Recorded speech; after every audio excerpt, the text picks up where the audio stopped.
तो हेलो दोस्तों, वो स्वागत है आपका मिस्टर फिटर में। जैसे हम लोग बात करने वाले चैप्टर 5। जैसे कि आपको पता है कि अभी तक मैंने 4 चैप्टर का बिल्कुल इम्पॉर्टेंट एमसीक्यू फिटर ट्रेड का मैंने डाल चुका हूं। अभी तक नहीं देखो तो जाके जरूर देखिए, क्योंकि आपके आने वाले जितने भी एग्जाम है, यदि आपका फर्स्ट सेमेस्टर का ITI एग्जाम हो, चाहे CITS का एग्जाम हो, चाहे सेल, बोकारो या दुर्गापुर, किसी का भी एग्जाम हो, काफ़ी इंपॉर्टेंट आपको होने वाला है। तो वीडियो लास्ट तक देखिएगा और जितना हो सके अपने दोस्तों के साथ शेयर कर दीजिएगा। और चैनल पर पहली बार विजिट करो तो जरूर चैनल को सब्सक्राइब कर लेना, नोटिफिकेशन को ऑन कर देना, तो ही आपको जैसे मैं वीडियो पोस्ट करूँ सबसे पहले आपको नोटिफिकेशन मिल सके। तो चलिए सीधा हम लोग पहला क्वेश्चन को देखते हैं और उसका आंसर को देखते हैं। पहला क्वेश्चन क्या है, एल्यूमिनियम का मुख्य रासायनिक गुण क्या होता है। सिंपल सा क्वेश्चन है कि एल्यूमिनियम का मुख्य रासायनिक गुण क्या होता है। तो आपको पता है कि एल्यूमिनियम क्या होता है, तो सॉफ्ट होता है। यानी ऑप्शन नंबर क बिल्कुल हमारा बिल्कुल सही है, यहाँ पे सही हो जाता है। याद रखिएगा एल्यूमिनियम का मुख्य रासायनिक गुण क्या, तो वो सॉफ्ट होता है। अगला क्वेश्चन को देखते हैं, क्वेश्चन नंबर 2। ये इंपॉर्टेंट क्वेश्चन है, ध्यान रखिएगा। गन मेटल एक एलॉय है, किसका गन मेटल किसका एलॉय है। तो याद रखिएगा टीन और जिंक मिलकर क्या बनता है, तो गन मेटल बनता है। यानी ऑप्शन नंबर क बिल्कुल हमारा सही है।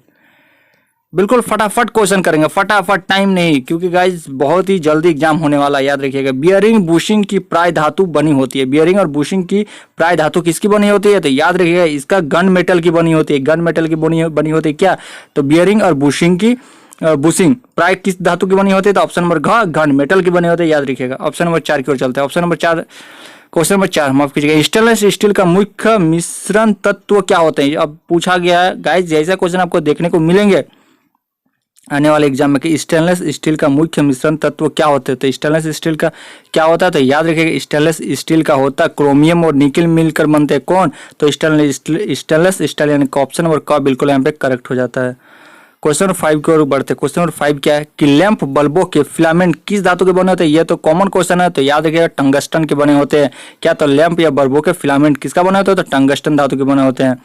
और एक VVI इंपॉर्टेंट क्वेश्चन, इसको मार्क कर लीजिए, स्टार मार लीजिए कि ड्यूरेल्यूमिन और हिंडोलियम एलॉय में 95% क्या होता है। बहुत बार क्वेश्चन में पूछा गया है, तो याद रखिएगा इसका आंसर क्या होगा, तो इसका आंसर होगा क्या होता है, तो एल्यूमिनियम होता है। याद रखिएगा ऑप्शन नंबर घ बिल्कुल सही है। यहाँ पे थोड़ा दिख नहीं रहा बट एल्यूमिनियम होगा। अगले क्वेश्चन पर ध्यान दीजिएगा। अगला क्वेश्चन ध्यान दीजिएगा, मुंज मेटल डैश का एक एलॉय है। ये धातु चैप्टर में ऐसे क्वेश्चन काफी इंपॉर्टेंट होते हैं। तो मुंज मेटल में क्या होता है, तो याद रखिएगा ध्यान दीजिएगा इसका होगा कॉपर और जिंक होता है। किसमें, तो मुंज मेटल में। ऑप्शन नंबर क बिल्कुल करेक्ट है। आगे बढ़ते हैं क्वेश्चन नंबर 8 की ओर, मोनल मेटल में क्या होता है। ध्यान दीजिए मोनल मेटल में क्या होता है, तो याद रखिए मोनल मेटल में निकिल और कॉपर होता है। यानी ऑप्शन नंबर ख बिल्कुल हमारे यहाँ करेक्ट है। निकिल और कॉपर की मात्रा मिली होती है किसमें, तो मोनल मेटल में। अगले क्वेश्चन की ओर बढ़ते हैं, क्वेश्चन नंबर 9। क्वेश्चन नंबर 9 क्या है कि टीन के संबंध में निम्नलिखित में कौन सा विशिष्ट सही है। टीन के संबंध में आता है, ये पहला देखते हैं क्या लिखा हुआ, टीन उच्च तापमान को सहन कर लेती है। ख नंबर पे लिखा हुआ अधिकतर सोल्डरों को टीन का एक मुख्य मिश्रण तत्व होता है। घ नंबर टीन बिजली का अच्छा सुचालक है, या टीन एक कोरोजन रेजिस्टेंट धातु है। तो इनमें से कौन सही है स्टील के लिए, तो याद रखिएगा तो ऑप्शन नंबर घ। तो क्या टीन एक कोरोजन रेजिस्टेंट धातु है। ऑप्शन नंबर ख बिल्कुल सही है टीन के लिए। अगले क्वेश्चन की ओर बढ़ते हैं, थोड़ा जूम कर लेते हैं ताकि आपको आराम से दिखाई पड़े। कोई प्रॉब्लम हो तो प्लीज बताइएगा। क्वेश्चन नंबर 10 ध्यान दीजिएगा कि कास्ट आयरन का प्रयोग मशीन के बेड्स बनाने के लिए किया जाता है। क्यों किया जाता है कास्ट आयरन का प्रयोग मशीन के बेड्स बनाने के लिए, तो याद रखिएगा यह अधिक कंप्रेसिव स्ट्रेस को सहन कर सकता है। कौन, तो कास्ट आयरन। क्वेश्चन नंबर 11 क्या है कि ब्रश डैश का एक उदाहरण है। किसका उदाहरण है, ब्रास। तो याद रखिएगा इसका आंसर क्या होगा आपका कॉपर और सिल्वर का उदाहरण है। कौन, तो ब्रास मेटल किससे मिलकर बना होते हैं, कॉपर और सिल्वर। अगले क्वेश्चन की बोलते हैं क्वेश्चन नंबर 10 कि शुद्ध अवस्था में एल्यूमिनियम का प्रयोग इंजीनियरिंग कार्यों के लिए नहीं किया जाता। क्यों नहीं किया जाता, याद रखिएगा इसमें स्ट्रेंथ की कमी होती है। इसमें और सारा मेटल डाल के गाइस एल्यूमिनियम को और स्ट्रेंथ बनाया जाता है, इसीलिए ऑप्शन और घ इसका सही था। बढ़ते 13 क्वेश्चन नंबर की ओर, निम्नलिखित में कौन सी धातु सबसे हल्की होती है। बहुत इंपॉर्टेंट क्वेश्चन है, तो ये कॉमन आंसर है, बताइए इसका आंसर। तो याद रखिए एल्यूमिनियम सबसे हल्की धातु है। अगले क्वेश्चन की ओर बढ़ते हैं, क्वेश्चन नंबर 14। क्वेश्चन नंबर 14 ध्यान दीजिए कि व्हाइट मेटल डैश का एक एलॉय है। फिर से एलॉय पूछा गया, तो व्हाइट मेटल किसका एलॉय है, तो याद रखिए कॉपर, लेड, टिन और एंटीमनी के एलॉय है। ये सभी मिलकर क्या बनते हैं, तो व्हाइट मेटल बनते हैं। ऑप्शन नंबर ग बिल्कुल is a correct answer. Question number 15। Question number 15 क्या है कि ग्लोबलाइजिंग आयरन वो आयरन है जिस पर डैश के साथ कोट किया जाता है। बहुत इंपॉर्टेंट क्वेश्चन है, तो याद रखिए इसका आंसर क्या होगा, इसका आंसर होगा जिंक का कोटिंग करता है किसमें, तो ग्लोबलाइजिंग आयरन में। अगला क्वेश्चन, क्वेश्चन नंबर 16 कि कोल्ड चीजल में कार्बन की मात्रा कितनी होती है। बहुत इंपॉर्टेंट क्वेश्चन है कि कोल्ड चीजल में कार्बन की मात्रा कितनी होती है। तो याद रखिएगा 1.0 से 1.2% ही, यानी ऑप्शन नंबर ग बिल्कुल इज करेक्ट आंसर। परसेंट ही मात्रा होती है किसमें, तो कोल्ड चीजल में कार्बन की मात्रा याद रखिए कितना होता है, 1 से लेके 1.2% होती है। क्वेश्चन नंबर 17, क्वेश्चन नंबर 17 क्या दिया हुआ, देखिए फाइल में वांछित हार्डनेस प्राय होती है कितना होता है। बहुत इंपॉर्टेंट क्वेश्चन है, ध्यान दीजिएगा। तो इसका आंसर बताइए, इसका आंसर होगा आपका ऑप्शन नंबर ग 60 HRC। ऑप्शन नंबर ग is a right answer. Question number 18 क्या कि ब्रांज डैश का एक एलॉय है। फिर से ब्रांज, यहाँ ब्रॉन्ज का पूछा है, तो ब्रॉन्ज किसका एलॉय है, तो याद रखिए कॉपर और टीन का एलॉय है। ऑप्शन नंबर क is a the correct answer. Question number 19 धातु को रोल करके सीट के रूप में बनाने वाला गुण होता है, उस गुण को हम लोग क्या कहते हैं। इंपॉर्टेंट क्वेश्चन है, तो बताइए इसका आंसर। तो इसको कहते हैं मिलिएबिलिटी। ऑप्शन नंबर ख is the right answer. Question number 20 की ओर बढ़ते हैं। क्वेश्चन नंबर 20 क्या कि क्रेन हुक की धातु होती है क्या, किसकी कौन सी धातु होती है क्रेन हुक में। बहुत इंपॉर्टेंट क्वेश्चन है, तो ध्यान दीजिएगा। इसका आंसर होगा रॉट आयरन। ऑप्शन नंबर क is the right answer, wrought iron. Question number 21 क्या होगा कि निम्नलिखित में से कौन सी धातु कोरोजन रेजिस्टेंट होती है। बहुत अच्छा क्वेश्चन है। क्वेश्चन नंबर 21 का आंसर बताइए, तो इसका आंसर हो जाएगा आपका टीन। ऑप्शन नंबर ख is the right answer. Question number 22 क्या है कि निम्नलिखित में से कौन सा एलॉय नमकीन पानी के कोरोजन को रोक सकता है। बहुत इंपॉर्टेंट क्वेश्चन है, तो याद रखिए जिंक एलॉय। ऑप्शन नंबर ग is right answer, zinc alloy. अगले क्वेश्चन की ओर बढ़ता है। क्वेश्चन नंबर 23 कि निम्नलिखित में से धातु का रासायनिक गुण कौन सा। बहुत इंपॉर्टेंट क्वेश्चन है कि निम्नलिखित में से धातु का रासायनिक गुण कौन सा है। इनमें से तो याद रखिए क्रोजिनेस। ऑप्शन नंबर क is right answer. Question number 24 क्या है, क्वेश्चन नंबर 24 क्या है कि निम्नलिखित में से कौन सा गुण खुरचन को रोकता है। ये बहुत इंपॉर्टेंट क्वेश्चन है कि खुरचन को कौन सा धातु का गुण रोकता है। तो याद रखिएगा इसका आंसर होगा आपका हार्डनेस रोकता है। कौन, तो हार्डनेस। ऑप्शन नंबर क is right, hardness. Question number 25 को देखिए। क्वेश्चन नंबर 25 काफी इंपॉर्टेंट है कि रॉट आयरन से चेन लिंक्स बनाने के लिए निम्नलिखित में से कौन से गुणों का ग्रुप उपयुक्त होता है। देखिए गुण का यहाँ पे ग्रुप बना हुआ, डक्टिलिटी, मिलेबिलिटी और हार्डनेस, या हार्डनेस, टफनेस या डक्टिलिटी। ग नंबर पर मिलेबिलिटी, डक्टिलिटी और टफनेस, या हार्डनेस, टफनेस और ब्रिटलनेस। इनमें से क्या इंपॉर्टेंट होता है, तो याद रखिएगा इसका आंसर होगा आपका ऑप्शन नंबर ग, मिलेबिलिटी, डक्टिलिटी और टफनेस, यानी ऑप्शन नंबर ग इज हमारा राइट आंसर है।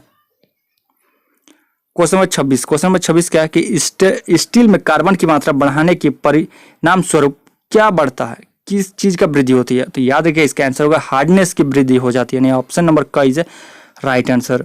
अगले क्वेश्चन की ओर बढ़ते हैं। क्वेश्चन नंबर 27, क्वेश्चन नंबर 27 क्या है कि बाहरी लोड के एक्शन के अंतर्गत ना टूटने वाला धातु का कौन सा गुण है। काफी इंपॉर्टेंट क्वेश्चन है, तो याद रखिएगा इसका आंसर होगा आपका ऑप्शन नंबर इज ख, स्ट्रेंथ। ऑप्शन नंबर ख बिल्कुल इज राइट है। बढ़ते हैं क्वेश्चन नंबर 28 के। निम्नलिखित में से इलास्टिक डिफॉर्मेशन के लिए धातु की रेजिस्टेंस कौन सी है। बहुत अच्छा क्वेश्चन है, तो याद रखिए इसका आंसर होगा आपका स्टिफनेस, यानी ऑप्शन नंबर ग इज राइट। क्वेश्चन नंबर 29 ध्यान से पढ़िएगा। निम्नलिखित में से धातु के किस गुण के कारण जब लोड को हटाया जाता है तो डिफॉर्मेशन के बाद धातु में उसका वास्तविक आकार में वापस आने की पावर होती है। किस वजह से होती है ऐसा, कोई भी वस्तु में ऐसा क्यों होता है, उसमें क्या मौजूद होता है, वही पूछा। तो याद रखिए इसका आंसर आपका होगा इलास्टिसिटी की वजह से होता है दोस्तों, यानी ऑप्शन नंबर घ is right answer. Option number घ इज इलास्टिक। क्वेश्चन नंबर 30 क्या है कि निम्नलिखित में से धातु के किस गुण के कारण बाहरी फोर्स के प्रभाव के अंतर्गत धातु बिना टूटे अपना आकार बदल लेता है, किस वजह से होता है। तो याद रखिए इसका आंसर होगा प्लास्टिसिटी की वजह से, यानी ऑप्शन नंबर क is right answer. Question number 31 क्या है कि निम्नलिखित में से धातु के किस गुण के कारण धातु पर बार बार बेंडिंग या ट्विस्टिंग करने पर वह टूट नहीं पाती है। बहुत अच्छा क्वेश्चन है, तो इसका आंसर क्या होगा, तो इसका आंसर होगा आपका ऑप्शन नंबर ग is toughness is right answer. Question number 32 क्या है कि निम्नलिखित में से धातु का कौन सा गुण धातुओं की कास्टिंग, वेल्डिंग, बीजिंग और सोल्डरिंग करने के लिए अति आवश्यक होता है। बहुत इंपॉर्टेंट क्वेश्चन है, तो ध्यान दीजिएगा इसका आंसर क्या होगा, तो इसका आंसर आपका हो जाएगा ऑप्शन नंबर इज क, फ्यूसिबिलिटी। याद रखिएगा फ्यूसिबिलिटी, यानी ऑप्शन नंबर क बिल्कुल सही है। क्वेश्चन नंबर 33, क्वेश्चन नंबर 33 क्या है कि धातुओं में भौतिक और यांत्रिक गुण होते हैं, निम्नलिखित में से कौन सा गुण भौतिक गुण है। इनमें से कौन सा धातु का भौतिक गुण है। याद रखिएगा धातु में दो गुण होते हैं, भौतिक और यांत्रिक, तो आपको इनमें से भौतिक गुण को पहचानना था। याद रखिएगा इनमें से फ्यूसिबिलिटी इज ए भौतिक गुण। ऑप्शन नंबर का is right answer. Question number 34 क्या है कि लोहे और किस अन्य धातु में जंग बनता है? याद रखिएगा लोहे और किस अन्य तत्व से जंग बनता है? तो याद रखिएगा इसका आंसर क्या होगा? इसका आंसर होगा आपका ऑप्शन नंबर क, ऑक्सीजन। याद रखिएगा ऑक्सीजन के संपर्क से आने से ही जंग बनता है लोहे में। क्वेश्चन नंबर 35 कि निम्नलिखित में से कौन सी धातु कमरे के तापमान पर तरल होती है? काफी इंपॉर्टेंट एंड कॉमन क्वेश्चन आपको यहाँ पे पूछा गया है। तो याद रखिएगा इसका आंसर क्या होगा? तो पारा। पारा जो कि है आपका रूम टेम्परेचर में तरल रूप में पाया जाता है पारा।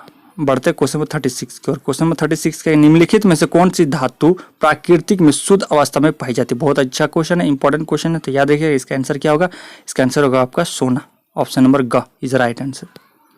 क्वेश्चन नंबर 37 क्या है कि अपने सरलतम रूप में ब्रॉन्ज किन धातुओं का एलॉय होता है? बहुत अच्छा क्वेश्चन है क्वेश्चन नंबर 37। तो याद रखिएगा इसका आंसर होगा आपका ऑप्शन नंबर क, कॉपर और टिन। ऑप्शन नंबर क is right answer.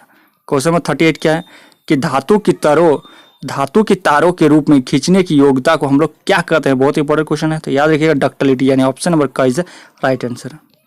Question number 39 क्या है कि अधिकतर धातुओं में क्या होती है? हाई इलेक्ट्रोनेगेटिव या लो इलेक्ट्रोनेगेटिव, कम एटॉमिक रेडियो या उच्च आयोनाइजेशन ऊर्जाएं। तो इनमें से क्या है? अधिकतर धातुओं में इनमें से क्या सबसे अधिक होती है? तो याद रखिएगा लो इलेक्ट्रोनेगेटिव्स।